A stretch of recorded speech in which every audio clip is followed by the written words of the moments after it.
Operation غضب للحق جاری و ساری ہے اور کچھ مزید ڈیولپمنٹس ہوئی ہے۔ رات کی تاریکی میں قیامت برپا کر دی گئی ہے ان تمام تر فتنوں کے اوپر جو پاکستان کے خلاف میدان میں اتری تھی، جو کہ پاکستان کے امن کو نشانہ بنا رہی تھی، سویلین آبادی کو نشانہ بنا رہی تھی۔ یہ کس محاذ پر ان پر قیامت برپا کی گئی ہے، وہ ڈیٹیلز آپ کے ساتھ شیئر کریں گے۔ امریکہ اور اسرائیل مل کر ایران کے خلاف جو جنگی محاذ کھولے بیٹھے ہیں، ان کے کیا کیا مفادات اس میں شامل تھے اور ان کا اصل پلان کیا تھا، وہ پلان منظر عام پر آنے سے پہلے ہی پاکستان نے امریکہ اور اسرائیل کے اس پلان کو ناکارہ بنا دیا۔ وہ پلان فلاپ کیا گیا پاکستان کی کامیاب ڈپلومیسی کے تحت۔ وہ کیا پلان تھا اس پر بات کریں گے۔ بین الاقوامی تنظیموں کی افغانستان کے معاملے پر جھکاؤ اس بات کی نشاندہی کر رہی ہے کہ غزہ کے معصوم بچوں کا شاید سودا ہو چکا ہے۔ ایران میں ان 165 ننھی کلیوں کو جو شہید کیا گیا اسکول پر حملہ کر کے، شاید ان کی جانوں کا سودا ہو چکا ہے۔ یہ کیا ماجرا ہے، اس پر بھی ناظرین ہم بات کرنے والے ہیں۔ فرقہ وارانہ تصادم بھڑکانے کی جو کوشش کی گئی پاکستان میں، اس کو کس طریقے سے ناکام بنایا گیا، وہ بھی آپ کے ساتھ شیئر کریں گے۔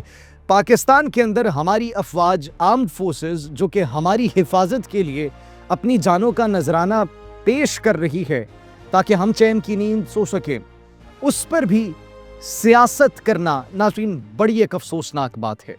یہ بات میں کیوں کر رہا ہوں ناظرین، ایک سوال کیا جاتا ہے ترجمان پاک فوج لیفٹیننٹ جنرل احمد شریف چودھری سے، اور اس سوال کے بعد ناظرین ہمارے لیے بڑی ایک سوچنے کی بات ہے، بڑی ایک الارمنگ سچویشن ہے کہ ہم اپنے شہداء کی قربانیوں کو کیا رائے گاہ جانے دیں گے یا اس پر بھی سیاست کریں گے۔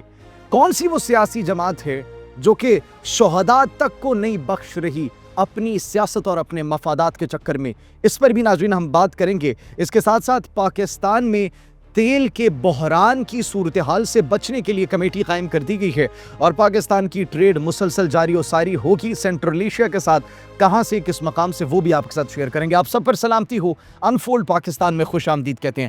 سب سے پہلے ناظرین بات کریں پاکستانی آرمڈ فورسز کی جانب سے آپریشن غضب للحق جاری و ساری ہے۔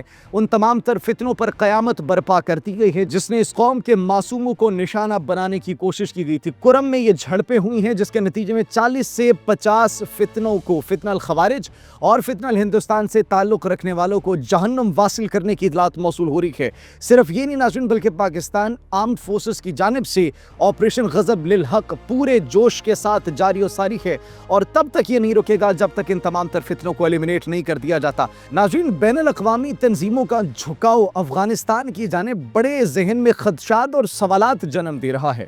United nations office for the coordination of humanitarian affairs UNOCHA Afghan issue پر ان کی بائسڈنس اور بائسڈ رپورٹنگ کس بات کی نشاندہی کر رہی ہے؟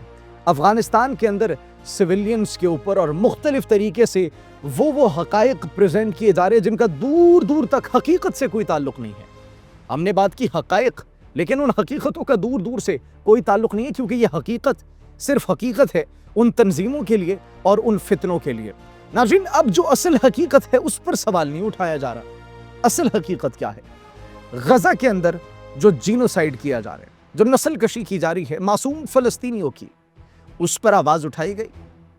یہ پچھلے دنوں ایران کے اسکول پر حملہ کیا گیا اسرائیل کی جانب سے، 165 ننھی کلیوں کو شہید کیا گیا، معصوم بچیوں کو شہید کیا گیا۔ ان کا اس جنگ سے کیا تعلق تھا؟ اس پر بات کی جا رہی ہے؟ نہیں۔ اس کا ایک مطلب واضح ہے کہ افغانستان کے طالبان یہ فتنے بین الاقوامی تنظیموں کی سرپرستی میں اس قدر پنپ رہے ہیں۔ بین الاقوامی انٹیلیجنس اداروں، انٹرنیشنل آرگنائزیشن، ان کا ایک پروڈکٹ ہے۔ اس بات کی نشاندہی یہ تنظیموں کی یہ بائسڈ رپورٹنگ خود کر رہی ہے۔ ایران کے اندر جو کچھ کیا جا رہا ہے وہ نظر نہیں آ رہا، غزہ کے اندر جو معصوم فلسطینیوں کے ساتھ کیا گیا وہ نظر نہیں آ رہا۔ ہاں، افغانستان کے فتنوں کے خلاف پاکستان نے جب اعلان جنگ کیا تو وہ ان کو بڑے اچھے طریقے سے نظر آ رہا ہے۔ خیر ناظرین، اسرائیل اور امریکہ نے مل کر یہ ایران کے خلاف جو جنگ کا آغاز کیا، اس میں بڑے ان کا ایک اہم مقصد تھا۔ ان کے مفادات کے ساتھ ساتھ ان کا ایک آبجیکٹو بھی تھا۔ آبجیکٹو کیا تھا؟ مسلم ممالک کو آپس میں ایک دوسرے سے لڑانا، لیکن